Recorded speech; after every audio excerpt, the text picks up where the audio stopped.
સંત સરોવરમાંથી 1 લાખ ક્યુસેકથી વધુ પાણી છોડવામાં આવતા હાલમાં સાબરમતી નદી બે કાંઠે વહી રહી છે। સાબરમતીનું આપને રૌદ્ર સ્વરૂપ જોવા મળ્યું છે અને રવિવારે સાબરમતી નદીનું રૌદ્ર સ્વરૂપ જોવા માટે સરદાર બ્રિજ પર મોટી સંખ્યામાં લોકો પણ એકત્ર થયા છે અને લોકો આ સાબરમતી નદીનું રૌદ્ર સ્વરૂપ જોઈ રહ્યા છે, કારણ કે સાબરમતી નદીમાં 1 લાખ ક્યુસેક કરતાં વધુ પાણી છોડવામાં આવતા હાલ નદીમાં ઘૂંઘવાટા સાથે પાણીનો પ્રવાહ ફરી વળ્યો છે। આપ આજે સરદાર બ્રિજની નીચે જે બ્રિજના જે પિલરો છે ત્યાં પાણી ખળખળ વહી રહ્યું છે અને પાણી ખળખળ વહેતાની સાથે જ જે પિલર પર અથડાઈ રહ્યું છે, ઘૂંઘવાટા ભેર પાણી જઈ રહ્યું છે અને આ જે સમગ્ર જે રિવરફ્રન્ટ છે તેની પર હાલ સામાન્ય લોકોની અવરજવર માટે બંધ કરવામાં આવ્યો છે। આ રિવરફ્રન્ટ પર પોલીસ બંદોબસ્ત પણ ગોઠવી દેવામાં આવ્યો છે। અહીં પોલીસના જવાનો પણ છે। હું કેમેરા પર્સનને જણાવીશ કે કોઈ લોકો આજે રવિવાર હોવાને કારણે કોઈ લોકો અહીં ન આવે તે માટે પૂરતી વ્યવસ્થા ગોઠવવામાં આવી છે। પોલીસ બંદોબસ્ત ગોઠવવામાં આવ્યો છે, સુરક્ષા વ્યવસ્થા પણ ગોઠવવામાં આવી છે, કારણ કે રવિવારે મોટી સંખ્યામાં અહીં લોકો આવતા હોય છે, સહેલાણીઓ આવતા હોય છે અને હાલમાં સાબરમતી નદીનું આ રૌદ્ર સ્વરૂપ જોવા માટે જે નદી પર બ્રિજ બનાવવામાં આવ્યા છે તેમાં મોટી સંખ્યામાં લોકો આવ્યા છે। કેટલાક લોકો સેલ્ફી અને ફોટોગ્રાફી કરતા હોય છે। આ સેલ્ફી અને ફોટોગ્રાફી કરતી વખતે કોઈ દુર્ઘટના ન સર્જાય તે માટે પણ પોલીસ દ્વારા જે સુરક્ષા વ્યવસ્થા છે તે ગોઠવવામાં આવી છે। જે પોઈન્ટ પરથી નદીના વોકવે પર જવાય છે, રિવરફ્રન્ટના નીચાણના વિસ્તારમાં જવાય છે, સાયકલ ટ્રેક પર જવાય છે, તે વિસ્તારોમાં બંધ કરવામાં આવ્યા છે અને પૂરતી સુરક્ષા વ્યવસ્થા પણ ગોઠવવામાં આવી છે। પરંતુ અત્યારે એક પોઝિટિવ વાત આવી છે કે ઉપરથી પાણી છોડવાનું ઓછું કરવામાં આવતા આવતીકાલે સવાર સુધીમાં નદીનું જે જળસ્તર છે તે નીચું જવાની પૂરેપૂરી સંભાવના છે। જી ચોક્કસથી ચેતન, જોડાવા બદલ અને માહિતી બદલ આપનો આભાર। આગળ વાત કરીએ ધરોઈ ડેમની। ધરોઈ ડેમમાંથી સાબરમતી નદીમાં પાણી છોડવામાં આવ્યું છે, પરંતુ પાણી છોડવામાં ઘટાડો કરવામાં આવ્યો છે। ધરોઈ ડેમના 8 પૈકી 3 દરવાજા બંધ કરવામાં આવ્યા છે। હાલ ધરોઈ ડેમના 5 દરવાજા ખોલી અને નદીમાં પાણી છોડવામાં આવી રહ્યું છે। ધરોઈ ડેમમાંથી હાલ 52,083 ક્યુસેક પાણીની જાવક થઈ રહી છે। હાલ ધરોઈ ડેમની જળ સપાટી 615.97 ફૂટ પર પહોંચી છે। ધરોઈ ડેમમાં 77.63% જળનો જમાવડો જોવા મળી રહ્યો છે। તો ધરોઈ ડેમમાંથી સતત પાણી છોડવામાં આવી રહ્યું છે। સાબરમતી નદીમાં પહેલા 8 દરવાજા ખોલી અને પાણી છોડાતું હતું, પરંતુ હાલ 3 દરવાજા બંધ કરવામાં આવ્યા છે, જ્યારે 5 દરવાજા ખુલ્લા રાખી અને પાણી છોડાઈ રહ્યું છે। આ તરફ વાત કરીએ ખેડાની। ખેડામાં સાબરમતી નદીમાં પાણીની ભરપૂર આવક। ઉપરવાસમાંથી 1 લાખ ક્યુસેક પાણી છોડાઈ રહ્યું છે। તો પથાપુર, કલોલી, રસિકપુર, ધરોડા સહિતના ગામોને એલર્ટ કરવામાં આવ્યા છે। ખેડા તાલુકાના નીચાણવાળા વિસ્તારોને પણ સાવચેત રહેવાની સલાહ। જળસ્તર વધવાની સંભાવનાને લઈ સ્થળાંતરની કામગીરી પણ શરૂ કરી દેવામાં આવી છે। ખેડાના જે નીચાણવાળા છે અને જે નદી કાંઠે આવેલા જે ગામડાઓ છે તે ખાલી કરાવવાની પણ ફરજ પડી રહી છે। અલગ અલગ ગામો પથાપુર, કલોલી, રસિકપુર, ધરોડા સહિતના ગામોને એલર્ટ કરવામાં આવ્યા છે। ઉપરવાસમાંથી 1 લાખ ક્યુસેક પાણી છોડવામાં આવ્યું છે, જેના કારણે કેટલાક વિસ્તારોમાં સ્થળાંતરની કામગીરી પણ શરૂ કરી દેવાઈ છે। આ તરફ વાત કરીએ મહેસાણાની। મહેસાણાના વિજાપુર પાસે સાબરમતી નદી બે કાંઠે વહેતી થઈ છે। વિજાપુર પાસે સાબરમતી નદીનું રૌદ્ર સ્વરૂપ। વિજાપુર હિંમતનગર હાઈવે પરનો કોઝવે બંધ કરવામાં આવ્યો છે। સાબરમતી નદી પરનો જે કોઝવે છે પાણીમાં ગરકાવ થઈ ગયો છે, જેના કારણે હાલ પૂરતો આ કોઝવે બંધ કરવાની ફરજ પડી છે। વિજાપુર હિંમતનગર હાઈવે પરનો કોઝવે બંધ કરાયો। સાબરમતી નદી બે કાંઠે વહેતી થઈ છે।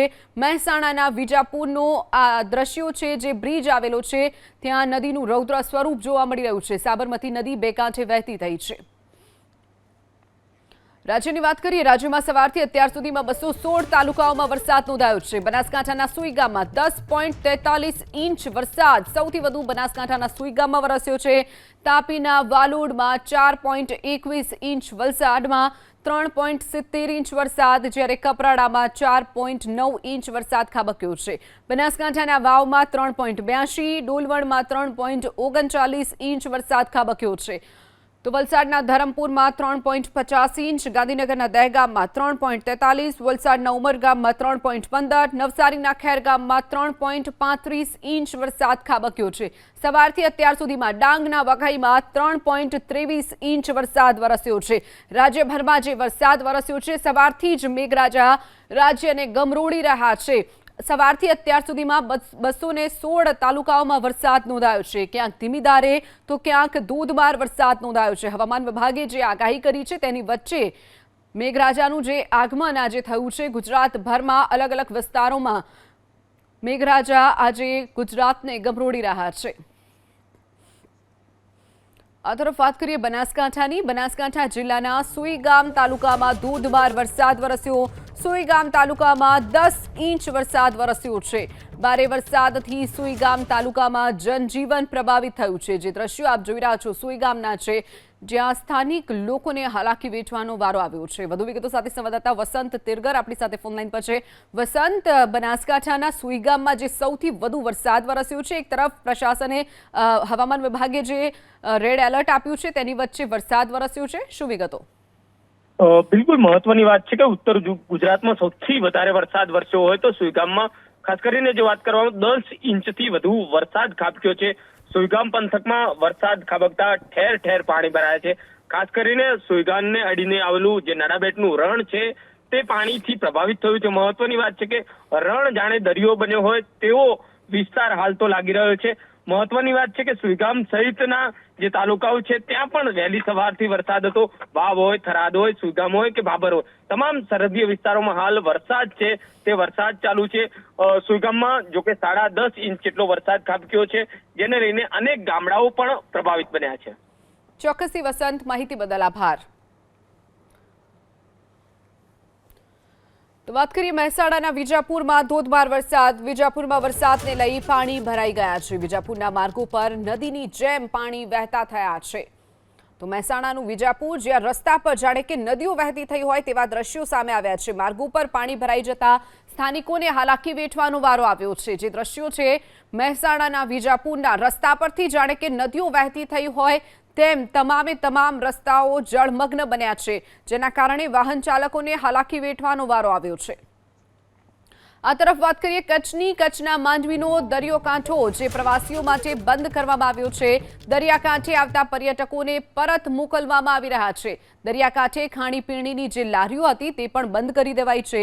દરિયાકાંઠા પાસે પોલીસનો પણ ચુસ્ત બંદોબસ્ત ગોઠવી દેવામાં આવ્યો છે. એક તરફ ભારે વરસાદનું એલર્ટ છે, બીજી તરફ હાઈટાઈડને ધ્યાનમાં રાખી અને દરિયા કિનારે આવતા જે પ્રવાસીઓ છે તેમની માટે અત્યારે દરિયાકાંઠો બંધ કરવાની ફરજ પડી છે.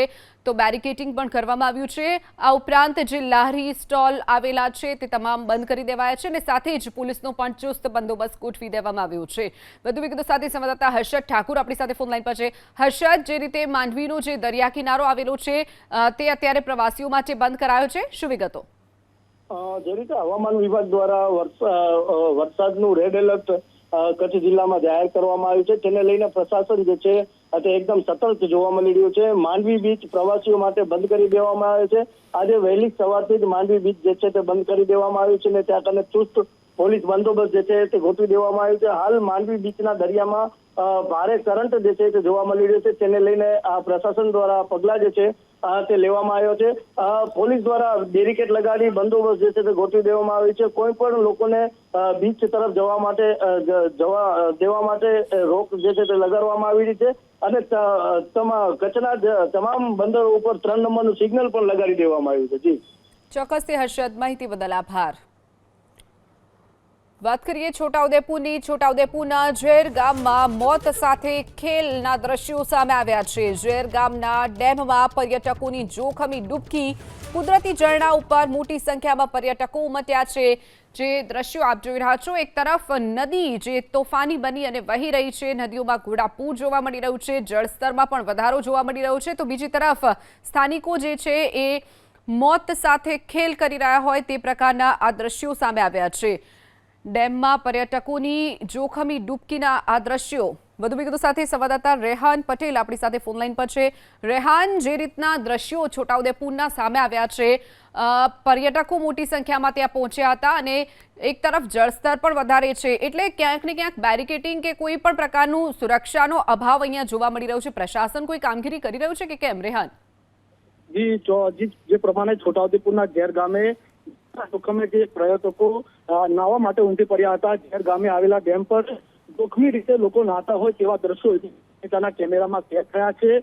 મહત્વની વાત એ છે કે જે અહીંયા કોઈ પણ પ્રકારની પોલીસ વ્યવસ્થા નથી, કોઈ પણ પ્રકારની કોઈ પણ જે લોકોના જીવ પર જોખમ મુકાય તે પ્રમાણે એકદમ દેખાઈ રહ્યું છે. ત્યારે ત્યાં ઝેર ગામે જે પાણીનો પ્રવાહ વધુ હોય અને લોકો જીવના જોખમે, આજે રવિવારનો દિવસ હોય અને રવિવારના દિવસે પણ લોકો મોટી સંખ્યામાં આવ્યા છે. ત્યારે મહત્વની વાત એ કહી શકાય કે આટલી મોટી સંખ્યામાં લોકો આવતા હોય. રેહાન, આપને અટકાવવા માંગીશ. આપણી સાથે સિંચાઈ વિભાગના અધિકારી છોટાઉદેપુરના જે જયેશ ઠાકરે આપણી સાથે જોડાઈ ગયા છે. જયેશભાઈ, જે રીતે છોટાઉદેપુરનું જે ઝેર ગામ આવેલું છે, જ્યાં ડેમ આવેલું છે, ડેમ પાસે મોટી સંખ્યામાં પર્યટકો નહાતા જોવા મળ્યા, શું કહેવું છે આપનું આ દ્રશ્યોને જોઈને? હેલો જી જી, હા, ત્યાં એક ફોલ ટાઈપ એવું છે આપણું જે વેસ્ટ વિયરની ભાગમાં. જી હા, ત્યાં સ્ટેપ બનાવેલા છે જે પાણી ત્યાંથી જાય છે. જી, અને અમે ત્યાં અગાઉથી અમે મામલતદારશ્રી કચેરીને પણ જાણ કરેલી છે આ સંદર્ભે, અને આ બાબતે અમે ત્યાં પણ બોર્ડ ને એવા લગાવ્યા છે, અને અમારે ત્યાં વોચમેન જે છે એ ત્યાં 24 કલાક ત્યાં રહે છે. જયેશભાઈ, વોચમેન હશે કે નહીં એ તો આપણને ખ્યાલ નથી, પરંતુ બોર્ડ લગાવવાથી સંતોષ માનશો કે કેમ? જ્યારે કોઈનો જીવ જશે ત્યારે જ નક્કર પગલાં ભરાશે? ના, અમે અગાઉ જયારે ઓવરફ્લો થયો ત્યારે આ મામલતદાર સાહેબને વાત કરી છે, લેખિતમાં પણ જાણ કરેલ છે. ચોક્કસથી જયેશભાઈ, જોડાવા બદલ આભાર આપનો. તો જે રીતે પ્રશાસને માત્ર બોર્ડ મારી અને સંતોષ માની રહ્યું છે અને બીજી તરફ પ્રશાસનને જાણ કરી છે, લેખિતમાં આપ્યું છે, આ બધા જવાબ જે અધિકારીઓ આપી રહ્યા છે, એટલે ક્યાંક ને ક્યાંક કોઈ વ્યક્તિ જીવ ગુમાવશે ત્યારે જ પ્રશાસન નક્કર પગલાં ભરશે તેવું અહીંયા ક્યાંક લાગી રહ્યું છે. આગળ વાત કરીએ તાપીની. તાપીના વાલોડ તાલુકામાં પણ પાણી ભરાઈ ગયા છે. ભારે વરસાદને લઈ અને ઠેક ઠેકાણે પાણી ભરાયા છે. વાલોડના 4 રસ્તા પાસે પાણી ભરાઈ જવાની સમસ્યા. નહેર કોલોની આસપાસના વિસ્તારમાં પણ જળબંબાકારની સ્થિતિ જોવા મળી છે. તો દુકાનોમાં પાણી ભરાતા વેપારીઓને પણ નુકસાન વેઠવાનો વારો આવ્યો છે. તો તાપીનું વાલોડ, જ્યાં ઠેર ઠેર પાણી ભરાઈ ગયા છે. વાલોડના 4 રસ્તા પાસે પણ વરસાદી પાણી ભરાઈ ગયા છે. નહેર કોલોની આસપાસના વિસ્તારમાં જળબંબાકારની સ્થિતિ. દુકાનોમાં પણ પાણી ભરાતા વેપારીઓને નુકસાની વેઠવાનો વારો આવ્યો છે. મોટી સંખ્યામાં વેપારીઓને નુકસાન. જે દ્રશ્યો આપ જોઈ રહ્યા છો તાપીના વાલોડના આ દ્રશ્યો છે, જ્યાં ઠેક ઠેકાણે પાણી ભરાઈ જવાની સમસ્યા સામે આવી છે. નહેર કોલોનીની આસપાસના વિસ્તારમાં પણ જળબંબાકારના આ દ્રશ્યો સામે આવ્યા છે. વાહન ચાલકો પણ મુશ્કેલી વેઠી અને રસ્તો પસાર કરતા નજરે પડી રહ્યા છે. તો બીજી તરફ મોટા પ્રમાણમાં જે પાણી ભરાઈ ગયા છે, જેના કારણે જે દુકાનો આવેલી છે તેમાં પણ પાણી ભરાઈ ગયા છે. વેપારીઓને નુકસાની વેઠવાનો વારો આવ્યો છે. તાપીના વાલોડના આ દ્રશ્યો છે. નહેર કોલોનીની આસપાસના વિસ્તારમાં જળબંબાકારની સ્થિતિ. તો વાલોડ 4 રસ્તા પાસે પણ પાણી ભરાઈ ગયા છે. દુકાનોમાં પાણી ભરાતા વેપારીઓને નુકસાન વેઠવાનો વારો આવ્યો છે. વધુ વિગતો સાથે સંવાદદાતા ધવલ પરમાર આપણી સાથે ફોન લાઈન પર છે. ધવલ, વાલોડમાં જે પાણી ભરાઈ ગયા છે, અનેક દુકાનો અને ઘરો પણ પાણીમાં ગરકાવ થઈ ગયા છે, શું વિગતો? બિલકુલ, તાપી જિલ્લાના વાલોડમાં 4 ઇંચથી વધુ વરસાદ પડતાની સાથે કેટલાક વિસ્તારોમાં પાણી ભરાઈ જવાની સમસ્યા સર્જાઈ છે, જેને લઈને લોકોએ હાલાકી ભોગવવાનો વારો આવ્યો છે. ખાસ કરીને વાલોડ ગામના જે 4 રસ્તા નજીક આવેલ નહેર કોલોની છે ત્યાં અને તેની સામે આવેલ જે દુકાનો છે ત્યાં પણ પાણી ભરાઈ જવાને કારણે લોકોની સમસ્યા વધે છે. ખાસ કરીને વાલોડ ગ્રામ પંચાયત દ્વારા કરવામાં આવેલ જે પ્રી મોન્સૂનની કામગીરી છે તે માત્ર કાગળ પર હોય તેવું લાગી રહ્યું છે, કારણ કે હાલ પાણી ભરાઈ જતા લોકોની સમસ્યામાં વધારો થયો છે. ચોક્કસથી ધવલ, માહિતી બદલ આભાર. ઈડર રેલવે અંડરપાસના પાણીમાં એસટી બસ ફસાઈ હોવાની ઘટના બની. એસટી બસ પાણીમાં ફસાતા મુસાફરોના જીવ અદ્ધર થઈ ગયા હતા. સ્થાનિકોની મદદથી ફસાયેલા મુસાફરોનું રેસ્ક્યુ કરી લેવામાં આવ્યું હતું. ઈડર રેલવે અંડરપાસના પાણીમાં એસટી બસ ફસાઈ ગઈ હતી, જેમાં એસટી બસમાં સવાર જે મુસાફરો હતા તેમની મદદે સ્થાનિકો આવ્યા અને સ્થાનિકોએ તેમને રેસ્ક્યુ કરી અને સુરક્ષિત બહાર કાઢ્યા હતા। જે દ્રશ્ય આપ જોઈ રહ્યા છો ઈડર રેલવે અંડરપાસના છે। રેલવે અંડરપાસમાં પાણી ભરાઈ ગયું હતું, છતાં પણ એસટીનો જે ડ્રાઈવર હતો તેણે આ અંડરપાસમાંથી બસ કાઢવાનો પ્રયાસ કર્યો અને બસમાં જે મોટા પ્રમાણમાં જે પાણી અંડરપાસમાં ભરાયું હતું તે બસમાં ઘૂસી જતા બસ બંધ પડી હતી અને મુસાફરોનું રેસ્ક્યુ કરવાની ફરજ પડી હતી। તો આ તરફ સુરતના મહુવાના અનાવલ સ્ટ્રીટ હાઈવે ઉપર પણ પાણી ભરાઈ ગયા છે। કાછલ ગામ પાસે વરસાદી પાણીથી જળબંબાકારની સ્થિતિ, રસ્તા પર પાણી ભરાતા પ્રશાસને બેરિકેડ મૂક્યા છે। બેરિકેડ મૂકવા છતાં વાહન ચાલકો જોખમી રીતે પસાર થઈ રહ્યા છે। તો મહુવાનું અનાવલ સ્ટ્રીટ હાઈવે, જ્યાં કાછલ ગામ પાસે વરસાદી પાણીથી જળબંબાકારની સ્થિતિ, જમીન ત્યાં જળની સ્થિતિ જોવા મળી રહી છે। રસ્તા પર પાણી ભરાતા પ્રશાસને બેરિકેડ મૂક્યા છે। તો જે દ્રશ્યો આપ જોઈ રહ્યા છો, પાણી ભરાઈ જવાની જે સમસ્યા સામે આવી છે, તમામ રસ્તા ઉપર પાણી ભરાઈ ગયા છે। તો વલસાડની વાત કરીએ, વલસાડ જિલ્લાના ઉપરવાસમાં ભારે વરસાદ, વલસાડ જિલ્લાની તમામ નદીઓ બે કાંઠે હાલ વહી રહી છે। વલસાડ જિલ્લાની તમામ નદીઓ બે કાંઠે વહી રહી છે। વરસાદને લઈને 209થી પણ વધુ રસ્તા બંધ કરવાની ફરજ પડી છે। ધરમપુરના 68, કપરાડાના 51 રસ્તાઓ બંધ થયા છે। પારડીના 44, ઉમરગામના 4 રસ્તા બંધાયા છે। તો ઔરંગા નદી કિનારે પોલીસ બંદોબસ્ત ગોઠવી દેવાયો છે। મધુબન ડેમમાંથી દમણગંગા નદીમાં 1.30 લાખ ક્યુસેક પાણી છોડવામાં આવ્યું છે। એક તરફ ધોધમાર વરસાદ વરસી રહ્યો છે, બીજી તરફ જે મધુબન ડેમમાંથી દમણગંગા નદીમાં પાણી છોડવામાં આવી રહ્યું છે, જેના કારણે દમણગંગા નદી બે કાંઠે વહી રહી છે।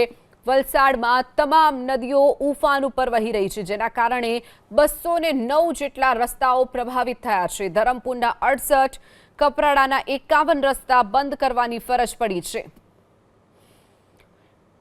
સેલવાસમાં 24 કલાકમાં 8 ઇંચ વરસાદ વરસ્યો। મધુબન ડેમમાંથી પાણી છોડાતા દમણગંગા નદી બે કાંઠે વહેતી થઈ છે। મધુબન ડેમમાંથી 70,000 ક્યુસેક પાણી છોડાયું। મધુબન ડેમમાંથી 10 દરવાજા ખોલી અને પાણી છોડવામાં આવી રહ્યું છે, ત્યારે દમણગંગા નદીના કાંઠાના વિસ્તારથી દૂર રહેવા માટે લોકોને પ્રશાસને અપીલ કરી છે। સેલવાસમાં સતત જે વરસાદ વરસી રહ્યો છે, છેલ્લા 24 કલાકમાં 8 ઇંચ વરસાદ સેલવાસમાં ખાબક્યો છે, ત્યારે મધુબન ડેમના 10 દરવાજા ખોલી 70,000 ક્યુસેક પાણી દમણગંગા નદીમાં છોડવામાં આવી રહ્યું છે, જેના કારણે નીચાણવાળા વિસ્તારોને એલર્ટ કરી દેવામાં આવ્યા છે। વડોદરાના પાદરામાંથી પસાર થતી મહી નદી બે કાંઠે વહેતી થઈ છે। કડાણા ડેમમાંથી મહી નદીમાં પાણી છોડવામાં આવી રહ્યું છે। મુજપુર ગામે નદીના પાણી મંદિરના પગથિયા સુધી પહોંચી ગયા। નદીમાં સતત જળસ્તરમાં વધારો થઈ રહ્યો છે, નવા નીરની આવક થઈ રહી છે। એક તરફ ભારે વરસાદને કારણે, બીજી તરફ ઉપરવાસમાંથી જે સતત પાણી છોડવામાં આવી રહ્યું છે, ત્યારે મંદિરના પગથિયા સુધી વડોદરાના જે પાદરામાંથી જે મહી નદી પસાર થઈ રહી છે, મુજપુર ગામે એક મંદિર આવેલું છે, મંદિરના પગથિયા સુધી નદીનું પાણી પહોંચી ગયું છે। તો આ તરફ ડાંગ જિલ્લામાં વરસાદને લઈ અંબિકા નદીમાં પૂર જેવી સ્થિતિ। વઘઈ નજીક અંબિકા નદી પરના ગીરા ધોધનું રૌદ્ર સ્વરૂપ, લોકોને ધોધ અને નદી કાંઠાથી દૂર રહેવા માટે અપીલ કરવામાં આવી છે। તો ગીરા ધોધનું રૌદ્ર સ્વરૂપ સામે આવ્યું છે, તો જે પ્રવાસીઓ છે તેમને પણ ધોધ પાસે ન જવા, નદી કાંઠા પાસે ન જવા માટેની પણ એલર્ટ આપી દેવામાં આવ્યું છે। ડાંગ જિલ્લામાં વરસાદને લઈ અંબિકા નદીમાં પૂરની સ્થિતિ જોવા મળી રહી છે। વઘઈ નજીક અંબિકા નદીનું રૌદ્ર સ્વરૂપ, તો ગીરા ધોધનું પણ રૌદ્ર સ્વરૂપ સામે આવ્યું છે। લોકોને ધોધ અને નદી કાંઠાથી દૂર રહેવા માટે પ્રશાસને અપીલ કરી છે। અરવલ્લીના શામળાજીનો મેશ્વો ડેમ ઓવરફ્લો થયો છે। મેશ્વો ડેમમાં 3,895 ક્યુસેક પાણીની આવક થઈ રહી છે। વાહન ચાલકો માટે કોઝવે બંધ કરી દેવાયો છે। તો ભિલોડા, મોડાસા, ધનસુરાના 20થી પણ વધુ ગામોને એલર્ટ કરાયા છે। ગ્રામજનોને નદી કાંઠાથી દૂર રહેવા માટે પ્રશાસન સતત અપીલ કરી રહ્યું છે। અરવલ્લીના શામળાજીનો મેશ્વો ડેમ ઓવરફ્લો થયો છે। વાહન ચાલકો માટે કોઝવે અત્યારે બંધ કરાયો છે। ભિલોડા, મોડાસા, ધનસુરાના 20થી પણ વધુ ગામોને એલર્ટ કરી દેવાયા છે। અરવલ્લીના મોડાસામાં ફૂટા ગામનો તળાવ ઓવરફ્લો થયું છે। તળાવ ઓવરફ્લો થતા આસપાસના ખેતરોમાં પાણી ઘૂસી ગયા છે। 10 વીઘા ખેતરોમાં મગફળી, સોયાબીનના પાક પાણીમાં ગરકાવ થયા છે। તો તળાવ ઓવરફ્લો થતા આસપાસના ખેડૂતોને પણ નુકસાન વેઠવાનો વારો આવ્યો છે. તો 10 વીઘાના ખેતરોમાં મગફળી સોયાબીનનો જે પાક ખેડૂતોએ વાવ્યો હતો ત્યાં આખું જે ખેતર છે બેટમાં ફેરવાઈ જતા ખેડૂતોને નુકસાની વેઠવાનો વારો આવ્યો છે.